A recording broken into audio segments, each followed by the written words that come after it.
करीब 22 वर्ष की एक लड़की अचानक से लापता हो जाती है। जब उसके घर वालों को पता चलता है कि वह नहीं है तो उसको ढूँढने शुरू कर देते हैं। उसके परिवार वाले भाई-बहन, माता-पिता सब लोग और आस-पास के लोग लोग उसको ढूँढना शुरू कर देते हैं। आखिर 3 दिन के बाद वह लड़की लड़की मिल जाती है। इस हालत में मिलती है कोई सोचा भी नहीं होगा।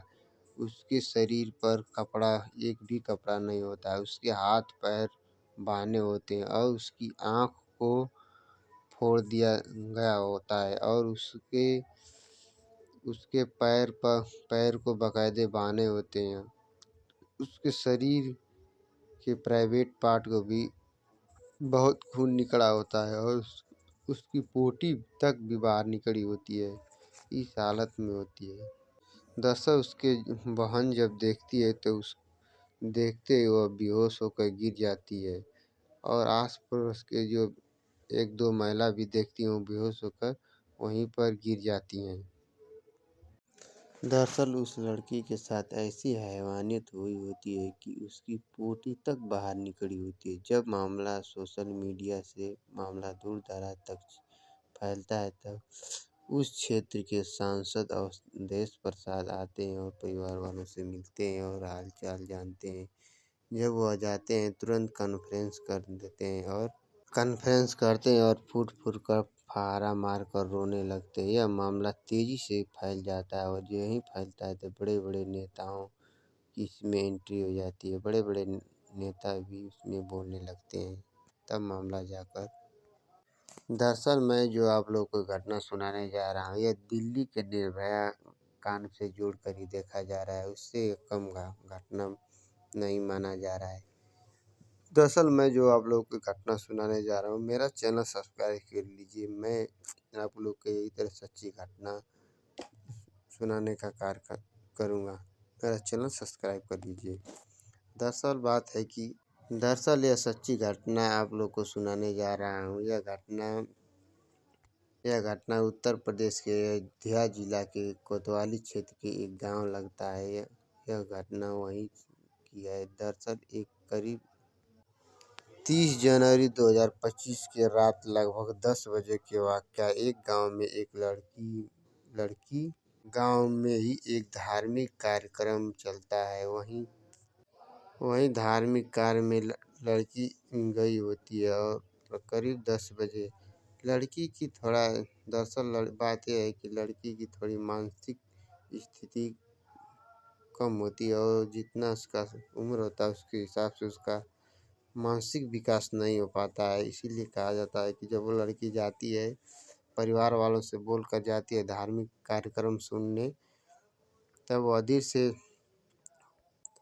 पहले भी कई बार वह अकेली जाया करती थी, इसीलिए परिवार का ध्यान नहीं दिया। जब परिवार के लोग सो गए, तब सुबह उठे तो देखे तो बिटिया नहीं। तब परिवार के लोग खोजने लगे और आस-पास खोजने लगे और देखे तो बिटिया की नहीं पता चल रहा है।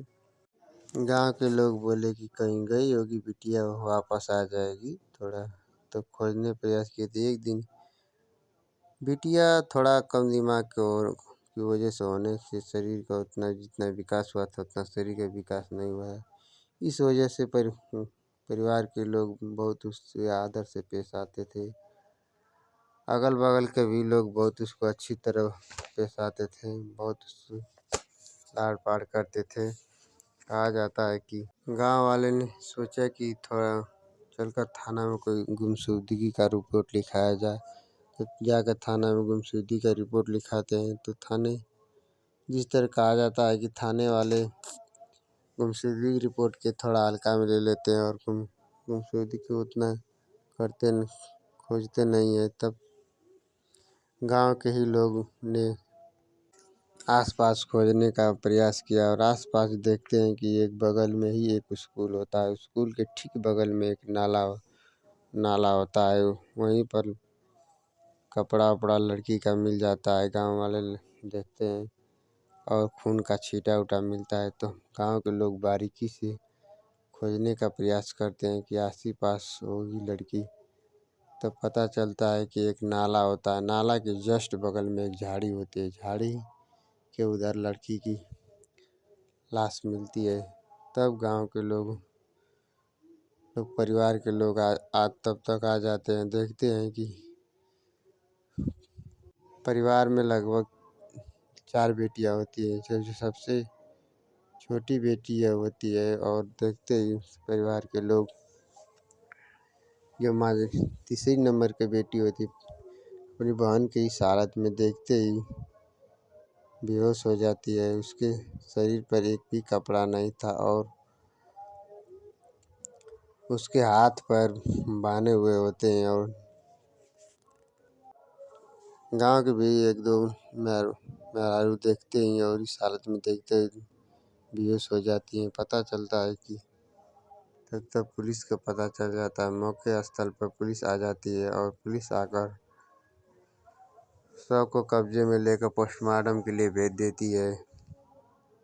तब उसी क्षेत्र के सांसद अवधेश प्रसाद आ जाते हैं और परिवार वालों से मिलते हैं, आस पड़ोस से मिलते हैं, गांव लोग के लोग बताते हैं उसकी बिटिया की जिस हालत में मिली थी उस हालत को बताते हैं। तभी अवधेश प्रसाद जाते हैं और जाकर तुरंत कॉन्फ्रेंस कर देते हैं और कॉन्फ्रेंस में दहाड़े मार कर रोने लगते हैं। तभी बड़े बड़े नेताओं को पता चल जाता है इस बात पर। बड़े बड़े नेताओं अपनी प्रतिक्रिया देने लगते हैं, जैसे अखिलेश यादव हो गए, राहुल गांधी, प्रियंका गांधी। योगी आदित्यनाथ ने भी ये आश्वासन देते हैं कि उनको भी दबाव पड़ता है तो वो भी आश्वासन देते हैं कि जो भी ये दुष्कर्म किया होगा उसको बख्शा नहीं जाएगा। तभी गांव लोग की ये उत्सुकता हो जाती है कि ऐसा दुष्कर्म किसने किया है, उस आरोपी को पकड़ा जाए। तभी पुलिस वालों के ऊपर बहुत ही बड़ा प्रेशर होता है और पुलिस वाले ने 4 टीम का गठित करते हैं और जांच पर लगा देते हैं। पता मुखबिरों से पता चलता है कि और सीसीटीवी रिपोर्ट से पता चलता है कि 3 लोग होते हैं और 3 लोगों का नाम होता है, एक का नाम होता है दिग्विजय सिंह, एक का नाम होता है विजय साहू और एक हरी कोरी। इन तीनों लोगों आरोपी पकड़े जाते हैं और पता चलता है कोई मजदूरी का काम करता है तो कोई पेंटिंग का काम करता है। इसी तरह लोग काम करते हैं और ये पिए होते हैं और पिए की नशा में ये इतना बड़ा दुष्कर्म को अंजाम दे देते हैं। कहा जाता है कि इन लोगों को जल्द गाँव वालों को मांग है कि इनको कड़ी से कड़ी फांसी की सज़ा हो और पुलिस भी इन लोगों की फाइल कर चार्जशीट लगा कर इन लोगों को कड़ी से कड़ी सज़ा देने में बड़ी ज़्यादा सहयोग करनी चाहती है। और कहा जाता है कि इतना बड़ा दुष्कर्म करने वालों को फांसी दिया जाए। गांव वालों का मानना है कि इन लोगों को फांसी दिया जाए। जब इतना बड़ा हलचल हो जाता है तो यहाँ के सांसद अवधेश प्रसाद होते हैं, फुट फुट कर रोने लगते हैं। इतना रोते हैं कि कोई कहने के तो बड़े बड़े नेता बोलने लगते हैं। कहा जाता है कि